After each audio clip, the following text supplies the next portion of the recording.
안녕하세요. 여드름 한의사 해유란이어 농대점 원장 정주영입니다. 촬영 시점으로 3월 초중순, 말 그대로 좀 완연한 봄의 이제 시작이라고 보시면 될 텐데요. 저희 원에는 뭐 여드름이나 뭐 여드름 흉터 혹은 뭐 모낭염, 피부염, 피부 관련 증상들을 치료하기 위해서 내원해 주시는 경우가 참 많은데요. 요즘 같은 시기에는 얼굴 부위의 어떤 치료가 아니라 등이라든지 가슴 상단 혹은 뭐 팔, 다리 이런 몸의 이제 여러 부위를 치료하기 위해서 내원하시는 경우들이 그 비중이 많이 높아지세요. 결혼을 앞두고 계신 상황에서 그 웨딩 관련한 어떤 뭐 준비를 하신다든지 여름을 앞두고 있다 보니까 뭐 노출이 어느 정도는 생길 수 있는 복장을 또 입으실 일이 많아지신다든지 뭐 이런 이유들로 인해서 이제 몸에 관련한 의지가 더 많아지실 텐데요. 몸에는 뭐 이를테면 등 여드름, 뭐 모낭염 이런 어떤 염증성의 어떤 증상 말고도 피부가 깨끗하게 보이지 않을 수 있는 증상들이 있는데요. 뭐 그 중에 대표적인 게 바로 이 모공각화증입니다.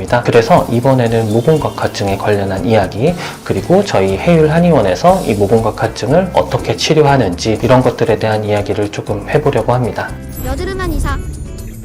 원장님, 그럼 모공각화증이라는 게 어떤 증상인가요? 이 모공각화증은 단어 그대로 모공 부위의 과각화, 그러니까 모공 부위 그 입구가 과도하게 각질화되면서 나타나는 증상이라고 보시면 됩니다. 그 모공 입구가 이렇게 열려 있다라고 생각을 해주시면 되는데, 그 부위에서 차츰차츰 내 피부가 갖고 있는 특징인 각질화, 과도하게 일어나게 되면서 점점 그 각질이 모공 입구를 막게 되고, 좀 뭐 과한 경우는 그 모공 자체의 어떤 기능을 상실케 하기도 하고요. 이게 딱 봤을 때 그래서 오돌도돌하고 까끌까끌하고 약간 이렇게 점점점점, 우리가 소위 말하는 닭살처럼 느껴지게끔 되는 그런 증상이라고 보시면 되고요. 보통 일반적으로는 등 부위에서는 뭐 이 등 상단의 약간 중앙 부위, 혹은 이제 뭐 팔로 치면은 그 팔 상완부의 뒷부분, 그리고 다리에서는 이 종아리 부분, 이런 식으로 이 모공각화증이 좀 잘 나타나는 부위가 있어요. 뭐 다만 이 증상의 강한 정도라든지 피부 건조감이 좀 더 심한 경우에서는 그 외의 부위에도 조금 더 퍼져 있듯이 발생하는 경향을 보이기도 합니다. 그러면은 여드름 자국과 같은 것들은 어떻게 구분을 해요? 그 증상이 발생해 있는 그 범위 안에서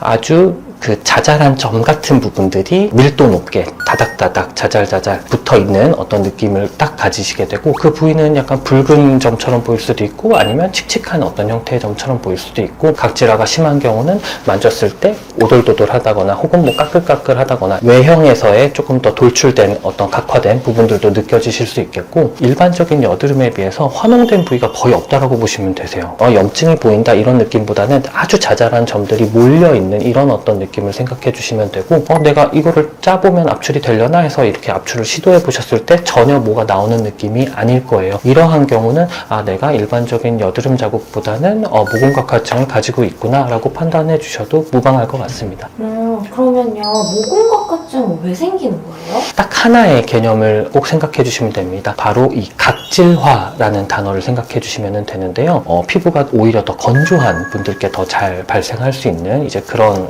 특징을 가지고 있다라고 보시면 되고요. 대부분 이게 꼭 치료해야 할 어떤 막 질환의 범주에 속하지는 않을 수도 있어요. 병리적인 증상보다는 생리적인 현상, 그러니까 내 피부가 가지고 있는 하나의 어떤 특성 정도로 생각해 주셔도 된다라는 건데요. 나는 가만히 있어도 각질화, 건조가 잘 되고 각질화가 잘 일어나기 때문에 자연스럽게 일어나는 어떤 현상이라고 보셔도 되고요. 식습관이라든지 아니면은 뭐 수면 패턴이라든지 뭐 아니면은 내가 잘 씻지 않아서 뭐 이런 증상이 생긴다라든지, 보다는 내가 그냥 가만히 이 증상을 그냥 같이 살아가듯이 방치해 놓거나 했을 때는 자연스럽게 각질화가 계속 일어나면서 나타나는 그런 어떤 하나의 현상으로 생각해 주셔도 좋을 것 같습니다. 그럼 모공각화증이 있는 경우에는 어떻게 관리를 해야 되나요? 딱 하나만 또 해주시면 되세요. 첫 번째도 보습이고 두 번째도 보습이고 세 번째까지도 보습입니다. 계속 말씀드리고 있는 이 각질이라는 단어를 생각해 보셔야 되는데, 가장 연관 있는 어떤 개념은 사실 건조감이거든요. 건조한 어떤 형태가 되면서 각질이 일어나게 된다라는 거고,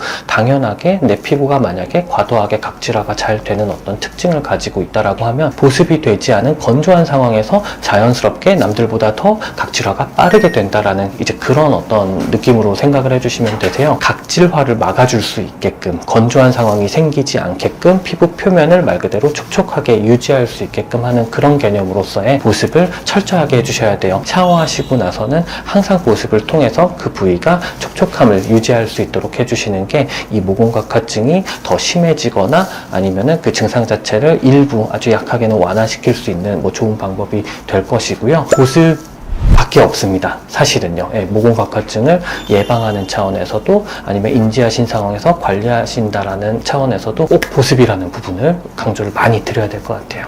그럼 어떤 걸로 보습을 해주면 될까요? 이 제형을 생각해 주시면 되세요. 이 제형이 꽤나 되게 중요하다고 보시면 되는데 푹 뜨면은 모양이 조금 이렇게 그대로 유지가 되는 고체의 제형을 사용해 주시는 게 좋다라고 생각해 주시면 됩니다. 유분감은 아주 많아야 될 필요가 있다든지 이런 개념은 아닌데요. 이 제형 자체가 어느 정도 고체의 어떤 타입을 가지고 있어야 된다라는 거고, 바로 뭔가를 바르거나 뿌리거나 했을 때 그저 그냥 빠르게 흡수돼 버리는 게 아니라 말 그대로 이 촉촉한 어떤 표면을 유지할 수 있게끔, 그래서 어느 정도 흡수되는 어떤 속도를 천천히 될 수 있게끔 하는 그런 제형이 모공각화증을 관리하시는 차원에서는 꼭 필요하다고 보시면 됩니다. 그럼 모공각화증이 있을 때 주의해야 할 점이 따로 있을까요? 때를 밀거나 아니면 샤워하실 때 스크럽을 하신다든지 이런 행위들을 많이 하세요. 굉장히 주의하셔야 돼요. 그 일시적으로 드는 그 매끄러운 느낌은 있겠으나 우리가 각질이나 이런 것들을 미세하게 이제 계속해서 벗겨내고 자극을 주게 되면 이 각질화가 되는 속도는 더 빨라질 수밖에 없어요. 어느 순간부터는 더 뭔가 까칠까칠하게 느껴지는 부위가 더 넓어져 있다든지, 그 까칠까칠한 정도가 더 심하다든지, 혹은 더 붉은 정도가 강해진다든지, 이런 식으로 원래 갖고 있는 증상이 차츰차츰 더 자극을 받아서 그 어떤 형태가 더 뚜렷해지는 영향을 줄 수 있기 때문에 삼가셔야 되는 게 맞고요. 만약에 이제 이를테면 내가 때를 민다거나 스크럽을 해서 각질을 정리를 해주겠다라고 하시면은 한 달에 한 번 정도 각질층 순환 주기를 특별히 너무 자극하지 않은 정도로 해주시면 좋겠고요. 때를 미시거나 하시고 나서 이제 씻어내시고 난 이후에 그 직후에 굉장히 충분하게 적어도 그 부위에서는 보습을 해주시는 게 매우 중요합니다. 그 검색창에 찾아보니까 네네. 이 모공각화증에 코코넛 오일이 되게 효과적이라고 나와 있더라고요. 네네. 근데 이게 진짜 천연 오일이 좀 효과적일까요? 네, 물론 이제 효과적일 수 있겠죠. 그리고 이제 생각해 보시면은 그 오일이라는 제형 자체는 조금 더 스며들듯이 이제 또 보습을 잘 해줄 수 있다라는 이제 그런 장점도 있을 것이고, 각화 증상으로 인해서 나타나는 딱 그 부위에서는 별다른 트러블을 더 유발하거나 할 요소들도 많이 줄어들기 때문에 당연히 이제 말씀하신 어떤 천연 오일의 형태들 같이 이제 병행해서 발라주시는 게 도움이 될 거예요. 그 이제 우리가 흔히 얘기하는 그 각질 부분에서의 어떤 연화도 조금은 더 유도해 볼 수 있을 것이고, 다만 이미 자리를 잡아서 그 색소 자체를 강하게 갖고 있는 이 부위의 그 각화 자체가 단순히 오일을 잘 사용해 주셨다라고 해서 아예 없어지듯이 옅어지거나 하지는 않겠어요. 고체 형태의 어떤 그 제형을 띈 보습제와 더불어서 이 말씀하신 천연 오일 같은 경우도 같이 사용해 주시면 굉장히 도움이 될 것 같습니다. 원장님, 제가 초등학생 때 이 모공각화증 증상을 겪고 나서 네. 이게 20살이 되니까 싹 사라졌거든요. 네네네. 근데 이게 보습을 신경을 못 써서 그런지 자국이 남았는데 네. 이게 오랜 시간이 좀 흘렀잖아요. 네네. 자국 치료가 가능할까요? 사실상 이 자국 치료를 위해서 내원해 주시는 거거든요. 그러니까 조금 더 이제 미용적인 측면에서의 접근이 되겠지요. 이제 모공각화증 때문에 내원하신 경우는 이 말씀을 꼭 드리는 게, 우리가 일반적으로 여드름을 겪어서 이 착색이 생겼다라는 두께가 한 요 정도라고 하면은, 그리고 점이라는 어떤 개념이 이제 그 깊이가 한 요 정도라고 하면은, 모공각화증 때문에 생겨난 어떤 착색의 형태는 딱 그 중간 정도가 되는 정도라고 보시면 되거든요. 보셨을 때 썩 생각보다 아주 짙거나 이러지는 않더라도 어느 해당 부위에서 긴 시간 동안 자리를 잡고 있었던 이런 각화의 형태는 사실상 내 피부의 일부가 된 이런 형태라고 보시면 되거든요. 피디님 말씀하신 것처럼 어린 시절을 겪으면서 그 모공 각화의 강한 어떤 증상은 많이 호전이 된 상태지만, 방금 말씀 말씀드렸다시피 일반적인 여드름 자국 이런 것들에 비해서는 조금 더 그 깊이를 깊게 가지고 있고 각화된 부분에 의해서 어느 정도 치료의 효과가 조금 더 떨어질 수 있기 때문에 그런 부분들을 보완할 수 있게끔 치료를 구성을 잘 하는 게 되게 중요하고요. 어떤 재생관리의 과정을 조금은 생략하는 한이 있더라도 충분한 시술의 횟수를 확보하는 게 가장 중요해요. 각질 탈락을 통해서 이제 이 부분들을 차츰차츰 내 본래 피부색이 맨 위로 올라올 수 있도록 유도를 해주는 그런 시술의 형태가 될 텐데, 시술의 횟수 자체, 그러니까 우리가 뭐 갑자기 이 부분을 떨어뜨려내야지 라고 했을 때 뭐 세게 하면 갑자기 뚝 떨어지고 약하게 하면 적게 떨어지고 뭐 이런 개념이 아니거든요. 반복적으로 일정 정도의 각질을 원활하게 탈락 및 순환을 시켜줌으로써 이제 결국에 내 본래 피부색이 맨 위로 올라올 수 있게끔 유도를 해주는 거다 보니까 그 시술의 횟수 자체가 모공각화증의 치료에 있어서는, 특히 이제 자국 관련한 어떤 치료에 있어서는 상당히 중요한 부분이 될 거라고 보시면 됩니다. 그러면 모공각화증 치료는 어떻게 하는 거예요? 각질 계속 그 각질에 대한 말씀을 드리고 있는데, 아주 역설적일 수 있겠지만 모공각화증 이 자체를 치료하기 위해서도 결과적으로는 각질 탈락 및 순환이라는 이 개념이 이제 꼭 필요하다라고 보시면 되세요. 점진적으로 그 부분들을 차츰차츰 탈락시켜내고 정리해 가면서 이 모공이 원래 가지고 있던 그 기능을 정상화시키는 것, 그 각질화된 부분으로 인해서 남게 된 어떤 착색의 형태를 점차점차 옅게 만들어 나가는 게 이 모공각화증의 치료에서 제일 좀 중요한 부분이 된다라고 보시면 될 것 같고요. 헤이라니언에서는 새살 약초침이라고 하는 시술이 있는데, 어떤 유사한 개념들의 시술이 거의 대부분 진행이 되는 걸로 알고 있어요. 이거는 저희 헤일한의원에서의 얘기지만, 시술을 새살 약초침만으로 진행을 했을 때는 이 각화된 부분은 사실상 아까 말씀드렸듯이 모공 부위를 각화된 부분이 막게 되거든요. 이 미세한 이 약초침의 입자들이 그 부위에 흡수되는 게 굉장히 힘들어져요. 왜냐면 그 각화된 부위가 방어막처럼 이제 작용을 하게 되면서 미세한 그 약초침들이 그 부위에 정작 침투가 되지 못하거든요.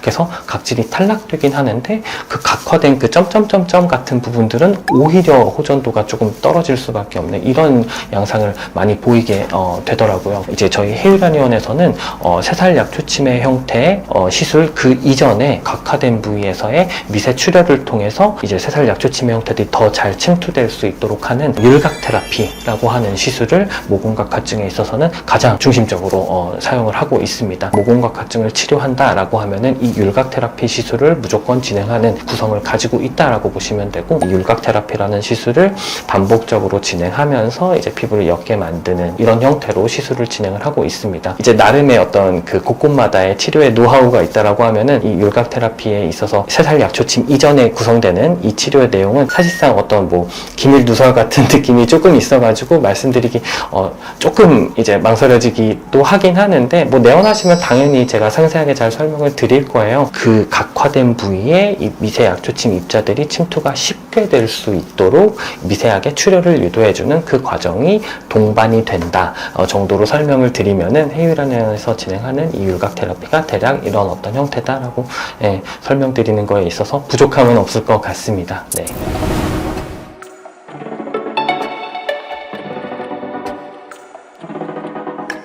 치료 중에도 치료 이후의 관리 과정에서도 보습이라고 하는 부분은 단 하나의 가장 중요한 과정이 될 것입니다. 원활한 이제 각질 탈락을 유도하는 치료 과정을 통해서 그 과정에서도 꾸준하게 보습을 진행해 주시면서 치료의 효과를 유지하고, 치료가 이제 반복이 되면서 깨끗한 어떤 피부 표면을 얻어낼 수 있게 되었을 때는 이를 유지하기 위해서도 방금 말씀드렸던 보습이라는 그 단 하나의 과정을 통해서도 얼마든지 깨끗한 상태를 유지할 수 있기 때문에, 만약에 치료를 계획하고 계시다라고 하면은 망설이지 않고 한번 진행해 보셔도 굉장히 좋을 것 같습니다.